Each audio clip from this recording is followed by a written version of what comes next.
Okay, thank you very much. Good morning, jutro. Okay, it took me 4 hours to memorize how to say dobre jutro. Yeah? Okay, thank you. Goodbye. No. So I'm Nick Badminton. I traveled here all the way from Toronto, Canada. I'm British. I actually grew up in the southwest of England in a small village. There was 4,000 people. My father ran the slaughterhouse in the town. Interesting place to grow up. It seemed like technology wasn't coming. But when I was 8 years old, I was at school, and there was a school book club, and I was reading through what books I could choose. And this book here jumped out off of the page to me. This is a book from 1979, The Osborne Book of the Future, A Trip to Time in the Year 2000 and Beyond. And this book, and do come and find me later if you want to take a look at this, is 44 years old. And this book ignited my excitement for futures when I was a kid. Now today that doesn't seem too strange, but in the 1970s in Margaret Thatcher's Britain, it wasn't necessarily a technological time. It was a time of challenge and struggle. It was a time where we had to see, a way forward that was different. I was excited about computing and how the world was going to change. But I was also reminded that we came from a background of 300 years of industrial revolutions. Our entire world has been built off the back of 3 different dimensions of change: information and communication, transportation and energy. And these 3 things over 300 years came together to grow GDPs, to grow population in countries, to improve healthcare and education, to make sure that we could travel faster and further than ever before. And this growth has caused a challenge in our world. And the challenge in our world is that we feel that we're abundant and we're really thriving to make a change and a difference using all of this fantastic technology. But when we look at ourselves, we've got a real challenge, and the challenge is this. We have a poverty of imagination. We've been told to work Monday to Friday, 8 till 4 or 9 till 5, to go shopping at the weekends, to do other activities, to buy stuff that we build ourselves. But we've caused ourselves to have a lack of imagination in our work. And this is directly affecting how we operate in the world. It's actually been found that companies that ignite imagination, have vigilance about signals of change for the future, and implement this internally in their organizations, they've got faster rates of growth. They're bigger and more powerful than other companies that don't do this, and they actually drive more revenue and more profit as well. So it's really interesting to think about that imagination as being something that we're all here to do today, which is to really ignite what that is. This keynote is just going to begin a whole bunch of conversations through this entire keynote, through this entire conference. So let's take you on a little bit of a ride. So I run the Futurist think tank, and we're a group of people from around the world that focus on a number of different areas. And there's 4 different steps to what we do. The first thing we do is we scan for signals. These are distinct things that are indicating that the world is changing, the signals of change. Then we know that when we combine signals together, they become trends, right? And those trends indicate a trajectory forward that indicates that the world is going to change, that society and culture is going to shift, that technologies are going to accelerate potentially, and some technologies are potentially going to disappear as well. There are some positive futures, there are some challenging, more dystopian futures as well. And then we can build scenarios, and scenarios have become a buzzword in 2023, and they will be going forward, because this is a whole new way of thinking about a space for exploration of change. What if in a particular year these people in these places with these systems change in these ways, and they have these kinds of situations that we have to learn from in 20, 40, 50 plus years. But then it gets really exciting, and at the end of my keynote I'm going to go a little deeper into this particular point, is the stories that we can really weave around how the future is going to feel. Because if we think of ourselves in 20 years' time, it's like thinking of a stranger. But if we can weave a story of ourselves in that future, and we can feel what it's like to have the dynamics with our families and our workplaces, our society and our culture, with all the systems and technologies and everything, it becomes real. And once it becomes real, we can take evidence back from those stories to today, and our strategic planning gets stronger. Our strategic planning gets stronger, we're future ready, we drive more profit and growth. So this is the essential nature of futures work, and more companies today are really waking up, and it's incredibly refreshing to come here to Zagreb, Croatia, to the Future Tense conference, and to see so many people, on a mission to really open minds and change how we think about futures as well.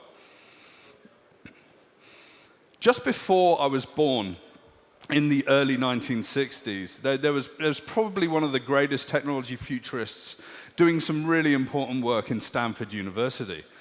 I always like to say this is the technology futurist that time forgot, but basically shaped our entire world. This is Douglas Engelbart, who in 1962 got a small grant to look at the use of military industrial systems and computers to augment human ability. It seemed pretty cool. By 1968, he'd built a system, and it was called the Online System, or the NLS.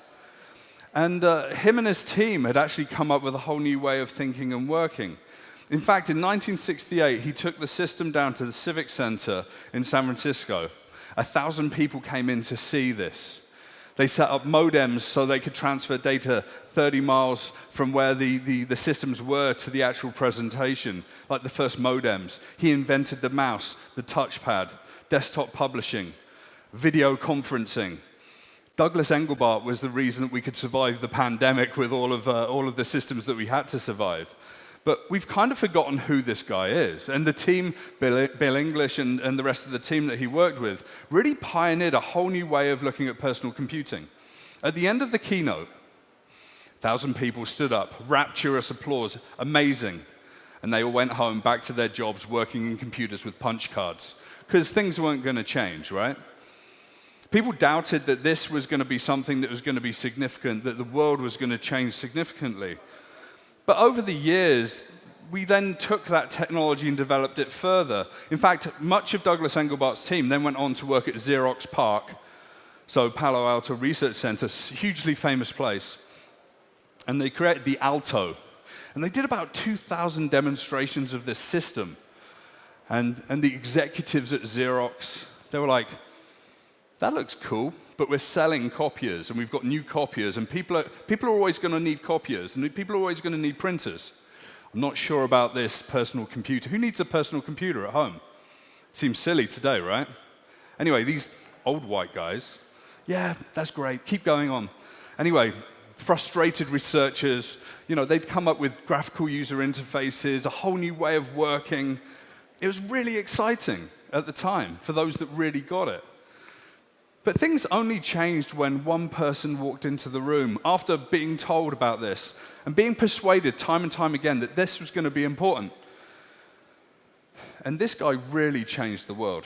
What we saw was incomplete. They'd done a bunch of things wrong, but we didn't know that at the time. It's still, though, they had the germ of the idea was there, and they'd done it very well. And within, 10 minutes, it was obvious to me that all computers would work like this. Within 10 minutes, it was obvious to me that all computers were going to work like this. In 1984, Apple released the Macintosh and completely changed the world. So Steve Jobs and his team, they said, this is amazing, got all of his team in, had a couple of demonstrations, took all of the notes, graphical user interfaces, we're going to reimagine that. And he chatted to the guys at Xerox. He said, I think this is interesting. Can I give you some stock in Apple so we can use this? They're like, sure. He gave them 100,000 shares in stock. Today, Xerox is worth about $2.6 billion in market cap. Apple is worth $2.7 trillion in market cap. Who are the people that were the visionaries in this case? The people that could see the signals of change, the trends going forward, that personal computing was going to be important, and understand the scenarios where it could be applied, and the stories of how culture was going to be bolstered and changed forever. That's still the power of Apple and a lot of the other companies in the area. But we should not forget that it all started with a guy called Douglas Engelbart that wanted to augment human capability. But with futures work, I always like to work with executives and government officials and leaders. And I always say, okay, this is about shifting our mindset from what is to what if. What if is an invitation to be curious. You can try and shut down lots of ideas about the future. It's never going to work that way. I don't believe you. But what if? Let's explore that together. And it's a really important lesson. So I'm going to be talking about that as we go through this keynote in a number of different areas. So what if we become future ready and drive change, profit, and growth? Why don't all of us take some of the ideas from today and go and start changing how our businesses think about strategic planning? So we don't think about 3 years, we think about 20, 40, 50, 100 plus years. Okay, technology, hyperconnectivity, I love it. I've been programming computers from about the age of 10 years old. I got on the internet in 1992. Our world is hyperconnected. Everyone in the room is connected, and everyone's been touched by many different kinds of modern systems. And we're kind of caught in a world of data. And I use fairly traditional models of understanding data, and I've spent many years of my career in server rooms, building data systems, running very large teams, doing analytical models, data warehousing, or whatever. And, collection of data is one thing, and it's difficult, and hygiene is incredibly important. We turn that into information, then that becomes knowledge, and then ultimately, it becomes wisdom. I think that we live in a wisdom economy. What we're doing here today is connecting. We're taking all of the information and knowledge that we have, and we're sharing it, and culturally it becomes significant, and that significance becomes the culture and the wisdom that drives our economies forward. And we use that for research and observation and feedback, and the loop goes on. But this is our entire life, right? If you love spreadsheets, you're at the bottom, and you're working your way up to information, right? If you love taking those spreadsheets and getting someone to explain it in a narrative, then you're a knowledge worker. And if you're someone that really likes to reimagine how the world can work, then you're really tapping into the wisdom of how the world is going to change.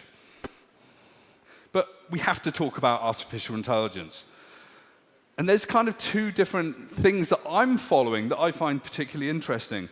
One is, looking at Tesla's full self-driving capability and realizing that a 16-year-old can jump in a car and drive it as good as this system with almost little to no training, right? Because humans are the most complex, nuanced, capable sensory intelligent systems. And then on the right, we've actually got robotics. And robotics is incredibly hard to achieve. I mean, we've seen Boston Dynamics and the backflipping, dancing robots. This is a company out of Vancouver, British Columbia, Canada, called Sanctuary AI. And they've been learning hundreds of little tasks.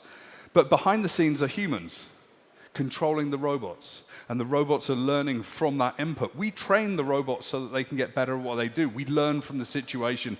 We adjust. We train them some more. I mean, these are tools to us. These aren't replacements. This is a narrative that needs to go away. The replacement of humans in the world, the destruction of jobs and whatever. But sure, it's definitely going to change. There's no doubt. And I have to talk about ChatGPT. I think it was in my contract, actually. Who believes that ChatGPT is going to change the world? Who shouted no? The rebellion backstage. It's interesting. Some do, some don't. There's a lot of hype. And the media sure likes to have the story about this is going to replace all of these jobs and all these people are going to be out of work and it's creative. Oh, we're on the path to artificial general intelligence. And it's interesting to me, and I follow this. I was an early adopter of generative AI systems, so I've been following it. I did a degree in applied psychology and computing, and my degree culminated with me looking at artificial intelligence and language systems and language rebuilding of grammar. So I've been in this game for a long time, so when this comes along, it's super exciting. There's going to be an app ecosystem. It's going to be applied in a lot of different ways. It's a tool. It's going to be useful. We have to change the dialogue around this. But this is something that I've been talking about for a long time, and we're starting to get there. Sort of the replacement of the drudgery of the work we have to do today of dragging the data and cleaning that and preparing information is kind of starting to be streamlined using these tools. I'm here for it. If you love spreadsheets, you might not be able to use spreadsheets in the future in the same way. But you might be doing it for fun. There's a Microsoft Excel Global Championship, and you can win prizes, right? But it's interesting if we really think about artificial intelligence and how the world is changing. We kind of think that AGI is coming. Microsoft wrote a paper that, that ChatGPT and OpenAI, these large language models were the beginning of AI. or AGI. It's very worrying when scientists are told to write marketing PR kind of speak within a research context, right? But I follow people like Jan LeCun, who's head of artificial intelligence and those systems at Meta. Before we can get to godlike AI, we need to get through dog-like AI. And we're kind of in that state of kind of useful, very narrow application, things are going to change AI. And that's cool, and we're going to be there for a long time. Nuanced human intelligence is not so easy to codify. In fact, the intelligence in AI should be flipped around. And it should really be called intelligence augmentation, because we're human, we're intelligent, we're the people in charge. And we are being augmented, very much like Douglas Engelbart was talking about all those years ago in the 1960s. But we're kind of very keen to outsource our cognitive capabilities. About a month ago, I was in Toronto. I ordered an Uber. Be here in 3 minutes. In 3 minutes, it said, it'll be here in 3 minutes. And 2 minutes after that, it said, it'll be here in 4 minutes. So we've kind of like assumed that these systems are doing the hard work for us, but they're kind of proxies for, just expectation setting. And then I jumped in the car, and Uber said, go that way, go north, up to Bloor, turn right, and go to the place where I was going. It wasn't the fastest way, but it was logical because the car was pointed that way. We turned around, I told him to turn around, and human logic overtook the system, and then the system adjusted itself, it was fine. So we're so keen with all of the applications that we've got on our phones to outsource our cognitive capability that we have to come back to what we can really do and make good decisions on our own. It's really important. And that creates a context of us using these tools, which are useful in our world and have application, but they don't replace what we have to do.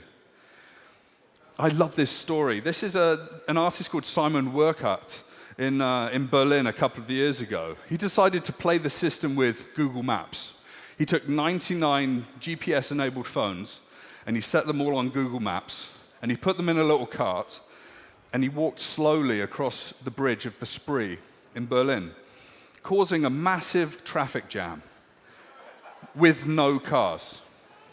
And he slowly walked around the streets, and everyone in Berlin avoided driving those streets and avoided driving those bridges, even though they knew that it shouldn't be like that, but because the systems told us that it was that way. It was a really good cognitive experiment on don't necessarily trust the systems, go over and beyond. And if you want to question them, question them. I mean, I've questioned like Waze and Google Maps, and I've gotten into trouble. So they can be useful. But you have to use your common sense, and that common sense is human, and human is greater than what we've got in the systems we have today. And we have to be really careful of the systems, the gathering of data, the processing of this. With any of these large language models, there's bias in the systems. The Coded Bias, amazing documentary. Do go and look at that. Also look at Weapons of Math Destruction, and basically anything by Cathy O'Neill. She talks about algorithms and humanity. And there's also a great thinker, Jaron Lanier, I've been following since the 1990s, the godfather of artificial intelligence. He's very critical on these systems, but he's been working with people like Microsoft on things like data dignity, where we can own the data that we produce. It completely changes how the terms and conditions of the systems we use work back to agency and equity and control back to us. We become the information economy ourselves. So it's interesting to think that instead of signing our lives away in terms of conditions that we never read, that suddenly we're going to take back control with simple statements saying you own all data created by you, and it's you and you alone can only sign the right away for us to use that in a commercial sense, and you can make money at the same time. So I follow these things, and I wonder, what if we empower humans with useful machines? This is about tools. This is not about replacement. And that brings me on to start thinking about a number of different cool areas of technology. When I was asked to do a future of technology, it's like, I could talk about anything and everything. So I'm going to get into it a little bit. But some of this might be surprising, and I look at broad systems around the support and the foundational elements within humanity and what we really need. On the left here, we have Ian the chicken. Ian's a great chicken. He works for a company called Just out of California. He's actually retired and he's on a farm and he's quite happy. I spoke to the people at Just a couple of years ago when I presented this case study and they were like, yeah, Ian's fine. Ian provided some cells, and Ian's cells have been used to produce cellular protein, chicken. And this is a big change. There's lots of legislation going through in the United States, places like Singapore, Israel, and China to make the production of cellular protein happen at scale. Hugely important. By 2050, the protein market in the world is going to be about $7.2 trillion. Even if you disrupt 1% of that market with cellular protein, that's a huge, huge market opportunity. Plus, it's a way to provide protein in places where it might be difficult or get more difficult with climate change and whatever to raise cattle, raise chickens and whatever. And on the right, we've got Inox, a farm run by robotics and artificial intelligence-controlled environments growing greens and vegetables in vertical farms. And as our cities get bigger, we're going to have to realize that these solutions are going to provide food for everyone in our communities. Then we've got solar and renewable energy. It's super exciting, it's happening. The important thing about solar and a lot of these solutions is that they can be decentralized. They can live on our homes and our factories.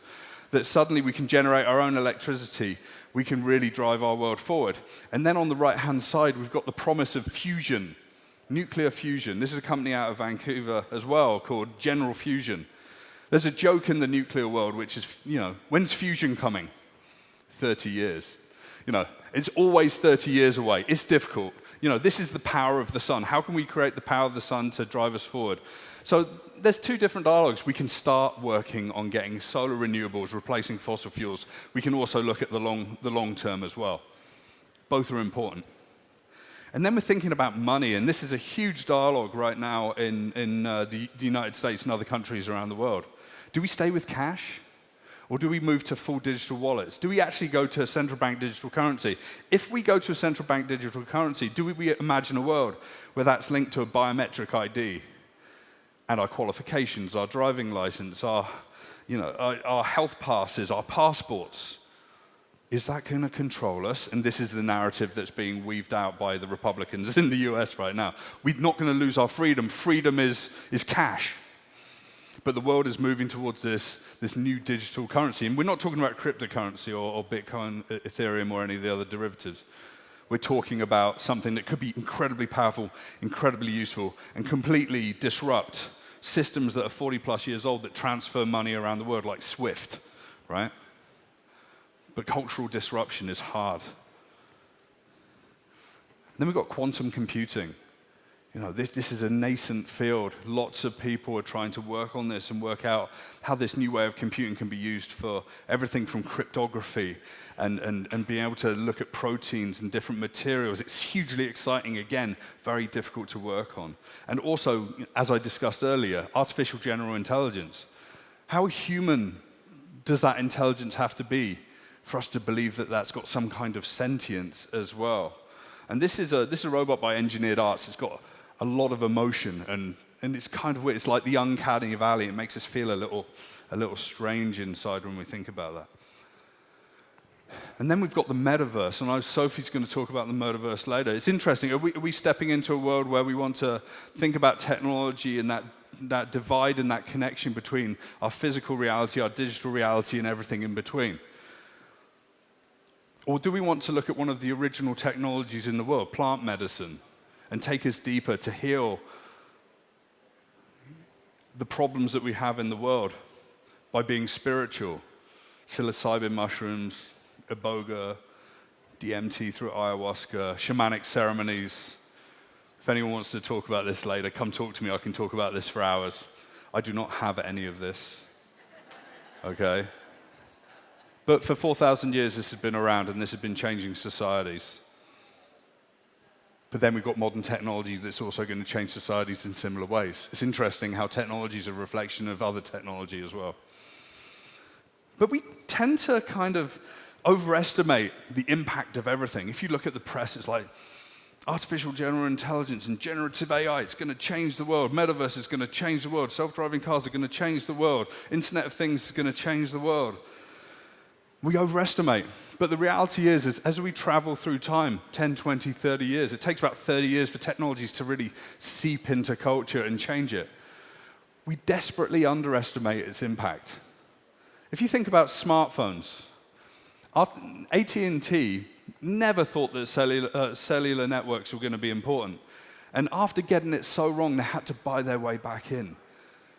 Kodak invented the digital camera, never thought it was going to change the world, and they went bankrupt in 2012, even though they had 2/3 of the market share of people that used cameras and bought film in the mid-90s, right? Short term, we always overestimate. Long term, we always underestimate. It's called Amara's Law from Roy Amara at the Institute for the Future. What if we explore new innovations to evolve humanity? That evolution of humanity is really important to me. And that's kind of what I think we're here to talk about in the next couple of days. But let's talk about planetary wellness and kind of looking at the bigger megatrends to really prime, some of the bigger discussions of the next couple of days. Economic shifts are going to happen. By 2050, this is going to be the pecking order. China, US, India, 1, 2, 3.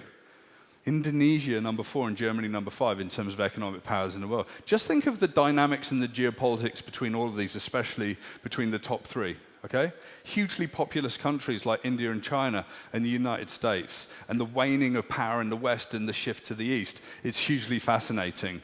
I could talk about that for hours, so come chat to me as well. Then the growth of Africa, and it's so interesting and exciting. I've got some of my team members down in South Africa that are doing really essential work in Futures. The median age of an African today is 18 years old.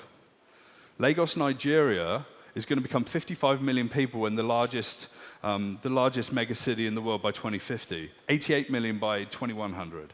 Nigeria as a country is going to be 400 million people by 2050.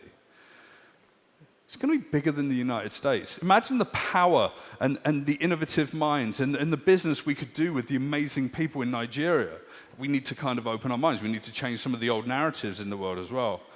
We need to think about climate change. This is hugely important. These are the warming stripes. So since the late 1800s to modern day 2022, we can see how the average temperature has grown over time. This is the global view. It's out of the University of Reading in the UK. We're in a dire straits. The world is not going to get cooler. I like to say that 2023 is the coolest the world's ever going to be in the next 150 years.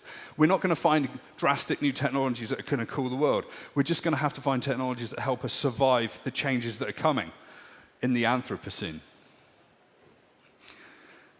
But that sort of makes me think about probably one of the most important dynamics in the world as a futures explorer, and that's the dynamic between the water, energy, food nexus. If we've got a shortage of water, and we're getting that way, we're going to affect 98% of energy production by 2030. And by 2050, we're going to have a scarcity of vegetables and legumes. In fact, it's going to be a deficit of about 35% of what we have today. So we have to work out how we can preserve water first and foremost. We then have to work out how that domino affects through these other systems and helps us really survive in whole new ways. We've been used to abundance. We've been used to waste. The Industrial Revolution has created a culture of waste, and now we have to rethink that entirely. We've also got a culture where we've got information systems that are being used as misinformation systems. And I talk a lot with advertising agencies and governments and companies about this as well, how we really need to get a hold on how the world is changing with misinformation. Places like Finland have got policy and education programs for school and continued education with adults to train people how to look out for misinformation. That's how we need to be thinking about this. We need to empower the individuals and not let ourselves be weaponized by foreign state actors, like we've seen in so many different cases of elections or trucker protests in Canada or whatever, right? And then probably the biggest challenge I think that we face as humanity is the multi-generational trauma, the memories that we carry epigenetically from our parents, their parents, their parents, their parents. You know, our parents and their parents have been through traumatic times of struggle with access to food or rations or having been through war. And there's a whole number of problems, and we have to really work out how we're going to heal the world. I think if we can actually heal the world and think about programs of wellness and mental health resiliency, we're going to fix so many problems ahead of any of the technologies that can promise us an abundant and exciting new world. And I think this is all about empathy. What if we deepen global empathy and connection? What if we start caring more about each other? You know, conversation before war. You know, feeding our neighbors and communities and bringing people together. Hugely important. When I think about futures work, and I call myself a futurist, and someone called me a futurist 10 years ago, I found it very strange. But once I adopted that, I was like, I'm going to lean into this. This is going to be super exciting. I actually think that we're hope engineers. I think we're at a time where people feel desperate and lost, and I think that people are struggling with so many different things that we have to double down and think, okay, how can we use our skills to create a better world, to explore in new ways, to use that to drive our businesses? I mean, going back to the framework that I use, the collection and scanning of signals, and I've done tens of thousands, my brain's full of tens of thousands of those. The creation of trends and trends indexes and working with clients that can suddenly see multiple ways forward for their businesses and scenarios of how things are going to play out, but the big stories. And this is really about the storytelling that we do. And there's a real power in storytelling. I like to use the analogy of Lego when I think about signals.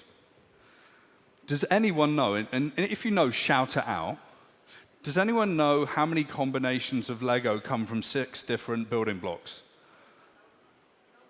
It's like, everyone's like, someone's on the internet at the back. Someone used to think it was about 102 million. It's actually 915 million different combinations of Lego bricks. If you actually think about 6 different kinds of signals, and you exacerbate that across the whole of humanity, and different countries, and different geopolitical sort of tensions in different ways, there's infinite futures ahead of us. One thing you'll realize with all of the people that are talking about futures over the next few days is we always say it's futures plural. That plurality is important. Everyone in the room has got a different path forward. And if you work together, or you're together as a couple or whatever, as families, all of that, all those interchanges changes our destiny and our futures. So that analogy of Lego is we can build from all of the signals that we collect in a lot of different ways and start to tell those stories. Plans for the future of YVR are taking shape. Our 2037 master plan is a blueprint for an airport that'll continue to reflect the best of BC. Sustainable, welcoming, and diverse. YVR will be a feast for the senses, a hive of activity and interaction, a business hub for entrepreneurs, and a unique retail experience that is second to none. Help shape the future of our world-class sustainable airport by attending public meetings and sharing your input online. So in 2017, myself and my team worked with a PR agency in Vancouver, in Canada, and the airport, YVR. If you've ever traveled with YVR, it's a beautiful airport. To do public engagement. And how do we engage people and inspire people? Remember when I said, if we can create the feeling of a future, we can get people engaged. Well, I wrote 5 science fiction stories about customer service and going through security, what was happening on the side of the runways, and a whole number of different things.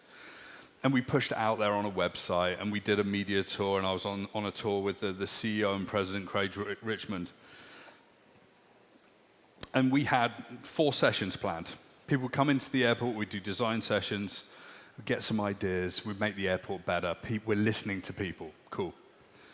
Anyway, we did those 4 sessions, and then some of the mayors from the other cities in the lower mainland in British Columbia said, oh, we want to be part of this as well. We ended up doing about 16 different sessions. It was a wildly successful campaign, 18 million impressions in a province of only about 3.5 million people. So people were going back and back again. They were interested in these stories and how things were going to change in our world. And that potency is so important in public engagement and dialogue. and there's some workshops happening tomorrow as well. Get involved with those workshops because these are the places where we can play. But from a commercial engagement perspective, it's incredibly powerful. And then last year, someone sent me a link, and they're like, did you see this, Nick? This is the new Pier D in YVR Airport. And here's the picture of the vertical farm that we imagined in our science fiction stories. Whilst they're not growing food, they're growing trees. In fact, it's a forest. There's augmented reality, there's sound, there's calmness, things that we don't necessarily think about in airports. They literally built the science fiction that we wrote. And for me, that's Future's work really coming to life, reimagining, you can hear the waves, no stress in the airport, even if you're running for a plane, right? But it's amazing to think that some people actually stood up and took the step forward to build the future. And for me, I think that's the possibility that we have. We can really start thinking about those future horizons and almost accelerating our progress towards them in a better way, for better experience in this case. But when I was researching Zagreb, it's my first time in Zagreb, it's a beautiful city. I've got some great friends that live here as well, so it's fantastic to be here. I sort of wondered, how could I tell a story of Zagreb? And in my keynotes, I generally write some design fiction. And how could I tap into some Croatian culture? And some of the great writers like Miroslav Kleza, excuse me. Was that good? Nearly? No, apologies. Anyway, this is the AI version. So I wrote a story. I said, I want a poem in the style of my dear friend Miroslav. And this is what one of those systems wrote. In the year 2100, my mind doth wander into Zagreb's destiny, a city a millennium old yet still sprightly, where creativity and community thrive so brightly. Technology enabled, yet seemingly free from its grip. A place where one's identity is their own to equip. A place for redefining how modern life should be. A place for families, young and old, to live and see. Abundant water, decentralized energy, and gardens aplenty, springing from rooftops a community's verdant bounty. Philosophies of zero waste, zero carbon, and circularity, teaching the world how to live better with all of our sincerity.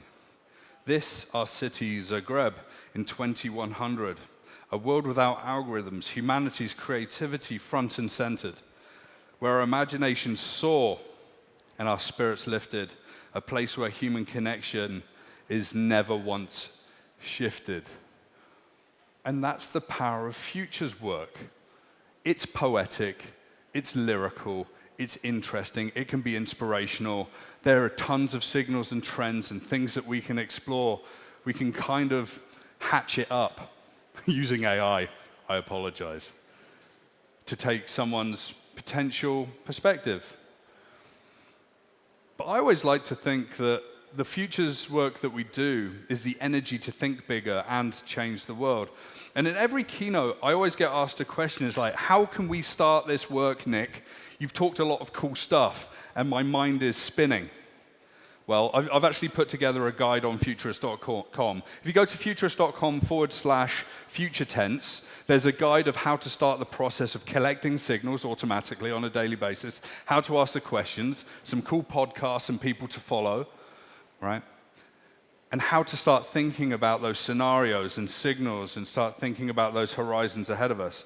So you can scan this, or you can go to Futurist.com/future tense, and you can start your journey on becoming a futurist. And this conference is really priming this whole activity, and some of you might be really new to this field, and it's exciting, and it's going to give you a headache, because there's lots of things to see and do and people to learn from. When I started really being serious about futures 10 years ago, I started a journey towards something really interesting and important. And I wrote a book called Facing Our Futures that came out earlier this year. And that book really is a signpost to dozens of amazing thinkers. But really, this is not the future of technology. This whole keynote is actually the use of all of these amazing systems and things that change in our world, and the human ingenuity that drives the building of technology, but ultimately for the future of humanity and the betterment of that. And that's why we're here. That's why I work so hard. Doing futures work with so many different governments and so many different companies. And I'm here for 2 days, and I'd love to have as many conversations as I can. I'd love to take your questions. Thank you very much.